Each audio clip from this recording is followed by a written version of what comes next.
ಎಲ್ಲರಿಗೂ ನನ್ನ ನಮಸ್ಕಾರಗಳು. ಇವತ್ತಿನ ವಿಡಿಯೋ ಸಿಂಧೂ ನದಿಯ ಮುಂದುವರೆದ ಭಾಗ.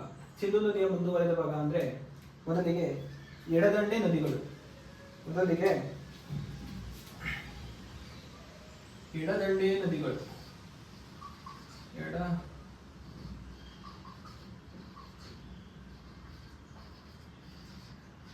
ನದಿಗಳು ಈಗಿನ ಕಾಂಪಿಟೇಟಿವ್ ಎಕ್ಸಾಮ್ ಮುಂದೆ ತುಂಬಾ ಸಿಕ್ಕಾಪಟ್ಟೆ ಟಫ್ ಆಗಿರೋದ್ರಿಂದ ಎಡದಂಡೆ ನದಿಗಳು ಮತ್ತೆ ಬಲದಂಡೆ ನದಿಗಳು, ಸಿಂಧೂ ನದಿಗೆ ಯಾವ ಯಾವ ನದಿಗಳು ಬಂದು ಯಾವ ಯಾವ ಸೈಡ್ ಇಂದ ಸೇರ್ತವೆ ಅಂತ ಇವತ್ತಿನ ಕ್ಲಾಸಲ್ಲಿ ನೋಡೋಣ. ಮೊದಲಿಗೆ ಇದು ಸಿಂಧೂ ನದಿ. ಈ ಸಿಂಧೂ ನದಿಗೆ ಮೊದಲು ಬಂದು ಸೇರುವ ನದಿ ಜಾಸ್ಕರ ನದಿ ಬಂದು ಸಿಂಧೂ ನದಿಗೆ ಮೊದಲು ಸೇರುವ ಉಪನದಿಯಾಗಿದೆ. ಈ ಜಾಸ್ಕರ ನದಿ ಎಲ್ಲಿ ಬಂದು ಸೇರುತ್ತೆ ಮತ್ತೆ ಎಲ್ಲಿ ಯಾವ ಸ್ಥಳದಲ್ಲಿ ಉಗಮವಾಗುತ್ತೆ ಅನ್ನೋದೇನು ಬೇಡ, ಇದು ಯಾವ ನದಿಗೆ ಬಂದು ಸೇರುತ್ತೆ ಅಂತ ತಿಳ್ಕೊಂಡ್ರೆ ಸಾಕು. ಈ ಜಾಸ್ಕರ ನದಿ ಬಂದು ಸಿಂಧೂ ನದಿಗೆ ಸೇರುತ್ತೆ. ಇದು ಜಾಸ್ಕರ ನದಿ ಸಿಂಧೂ ನದಿಯ ಉಪನದಿಯಾಗಿದೆ. ನಂತರ ಸುರ ನದಿ ಬಂದು ಸಿಂಧೂ ನದಿಯನ್ನು ಸೇರುತ್ತೆ. ಸುರ ನದಿ ಕೂಡ ಸಿಂಧೂ ನದಿಯ ಒಂದು ಉಪನದಿಯಾಗಿದೆ. ನಂತರ ಗಗ್ಗರ್ ನದಿ ಬಂದು ಸಿಂಧೂ ನದಿಯನ್ನ ಸೇರುತ್ತೆ. ಗಗ್ಗರ್ ನದಿ ಇದು ಕೂಡ ಸಿಂಧೂ ನದಿಯ ಉಪನದಿಯಾಗಿದೆ.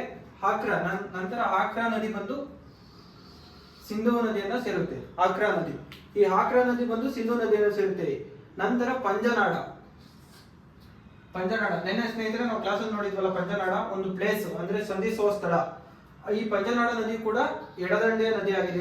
ಇದು ಕೂಡ ಬಂದು ಸಿಂಧೂ ನದಿಯನ್ನ ಸೇರುತ್ತೆ. ನಂತರ ಬಿಯಾಸ್ ನದಿ. ಈ ಬಿಯಾಸ್ ನದಿ ಎಲ್ಲಿ ಹುಟ್ಟೋದು ಅಂದ್ರೆ ಬಿಯಾಸ್ ಕುಂಡದಲ್ಲಿ ಹುಟ್ಟುತ್ತೆ. ಎಲ್ಲಿ? ಬಿಯಾಸ್ ಕುಂಡ ಇಲ್ಲಿ ಇಂಡಿಯಾದಲ್ಲಿ ಬಿಯಾಸ್ ಕುಂಡದಲ್ಲಿ ಹುಟ್ಟುತ್ತೆ. ನಂತರ ಸಟ್ಲೇಜ್ ನದಿ ಕೂಡ ಇಂಡಿಯಾದಲ್ಲೇ ಹುಟ್ಟೋದು. ನಂತರ ಚಿನಾಬ್ ನದಿ ಕೂಡ ಇದು ಸಿಂಧೂ ನದಿಯ ಉಪನದಿಯಾಗಿದೆ. ನಂತರ ರಾವಿ ನದಿ ಇವೆಲ್ಲ ಸಿಂಧೂ ನದಿಯ ಎಡದಂಡೆಯ ಉಪನದಿಗಳು. ಯಾವ್ಯಾವಿದಾವೆ? ಜಾಸ್ಕರ, ಸುರ, ಗಗ್ಗರ್, ಹಾಕ್ರಾ, ಪಂಜನಾಡ, ಬಿಯಾಸ್, ಸಟ್ಲೇಜ್, ಚಿನಾಬು, ರಾವಿ ಇವುಗಳೆಲ್ಲ ಕೂಡ ಈ ಸಿಂಧೂ ನದಿಯ ಎಡದಂಡೆಯ ಉಪನದಿಗಳು. ಹಾಗೆ ಬಲದಂಡೆಯ ಉಪನದಿಗಳನ್ನ ನೋಡೋಣ. ಬಲದಂಡೆ ಉಪನದಿಗಳು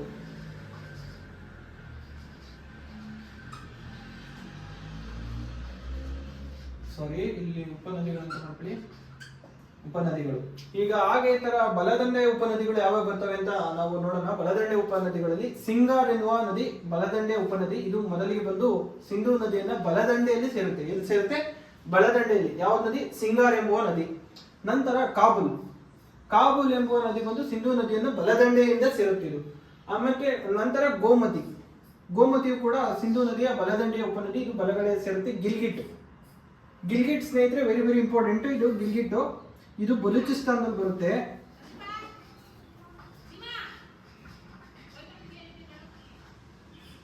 ಇದು ಬಲೂಚಿಸ್ತಾನದಲ್ಲಿ ಬರುತ್ತೆ. ಇದು ಗಿಲ್ಗಿಟ್